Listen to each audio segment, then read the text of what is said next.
Hi everyone, hypnotist Jessica L. Hansen. So I have to update you on my tooth adventure. Now that I have stopped crying this morning, yes, hypnotists have emotions too, like all practitioners and professionals out there. We all have our ups and our downs.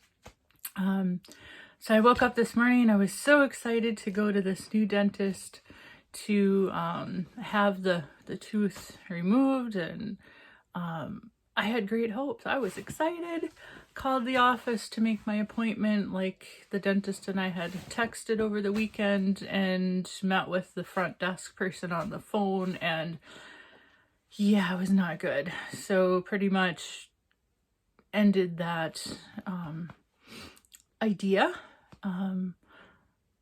Had a fairly decent night, not too bad. And again, this isn't something that really is affecting me, you know, that I can work. Like, I've done presentations, I've done sessions, my clients have no clue, but I'm sharing this with you guys for a number of reasons. I want you to know that, yeah, a lot of times the professionals you're working with, they're dealing with health issues, they're dealing with stuff. That's maybe why they're a little extra crabby toward the end of the day.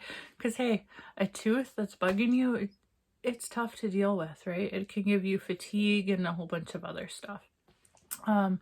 So here's where I'm at with the tooth drama, which is drama at this point.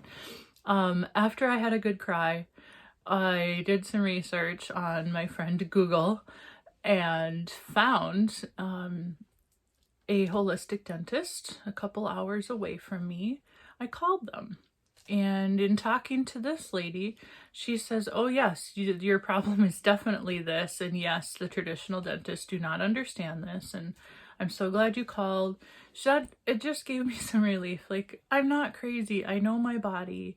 And you guys do too. Like, you need to self-advocate. If you know something is wrong, keep asking questions. Keep making phone calls. You're not crazy. It's just the discomfort and the pain is making you feel crazy.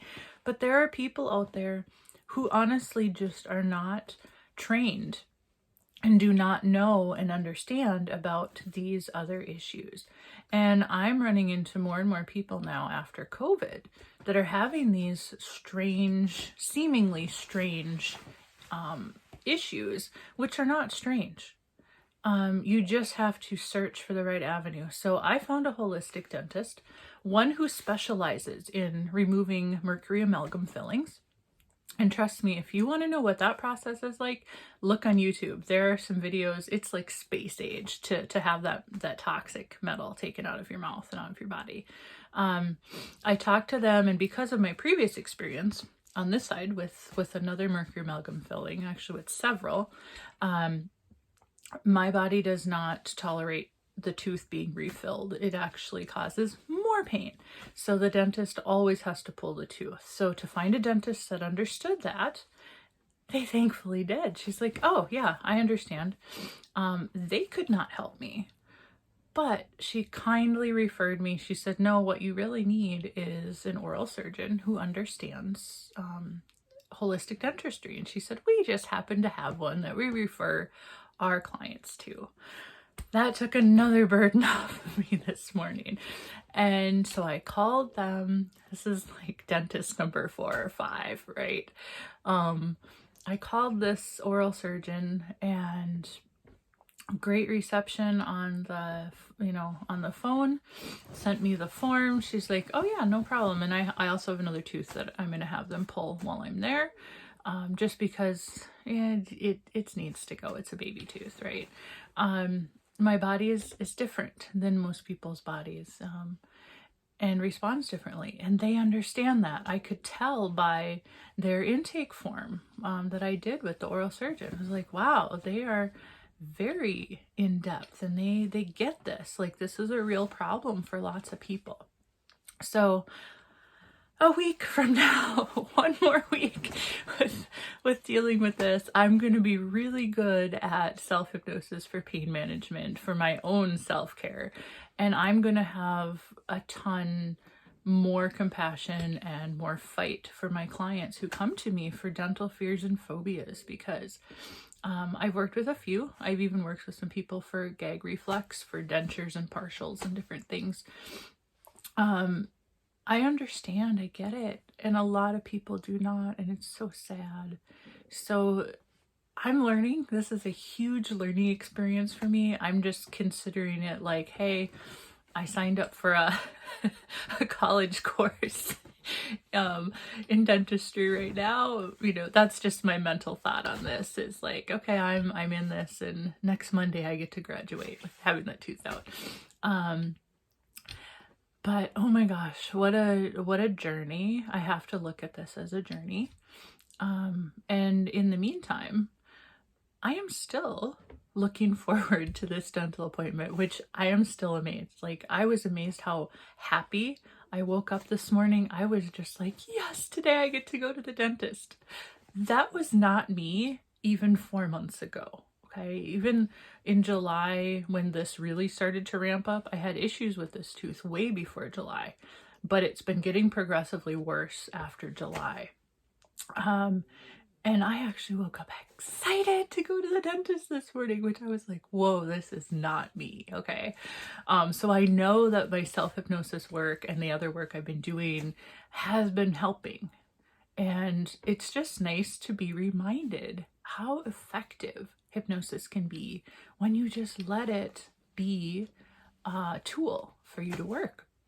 So I'm still excited, even though I'm going to an oral surgeon. It sounds scary and looming and complicated.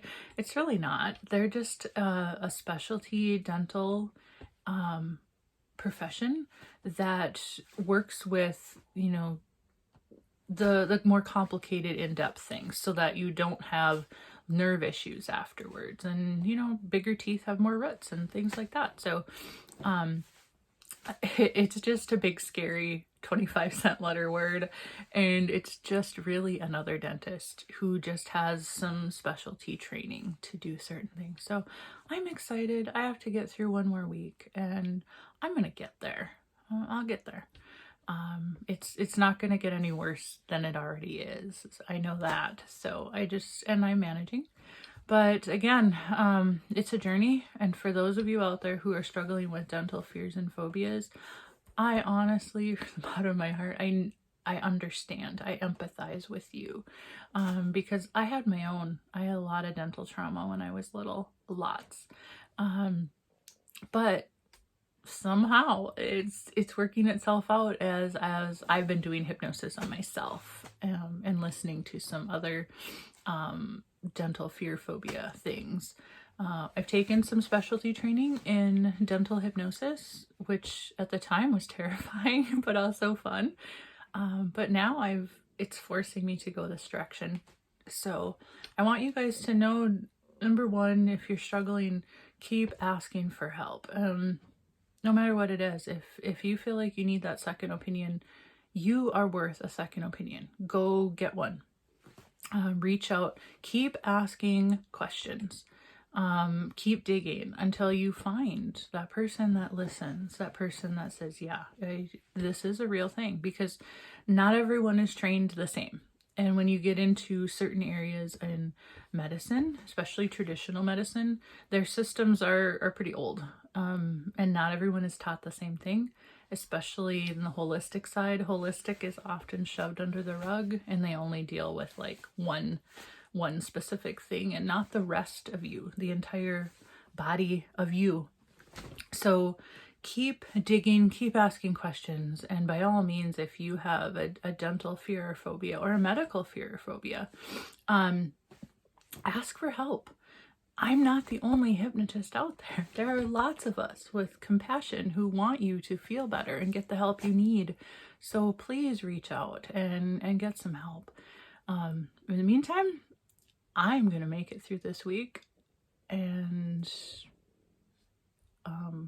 graduate this tooth next Monday to its next phase, wherever it needs to go. All right, that's all I have to ramble about for now, but just wanted to fill you in about the tooth. We will see you guys later. Have a wonderful day.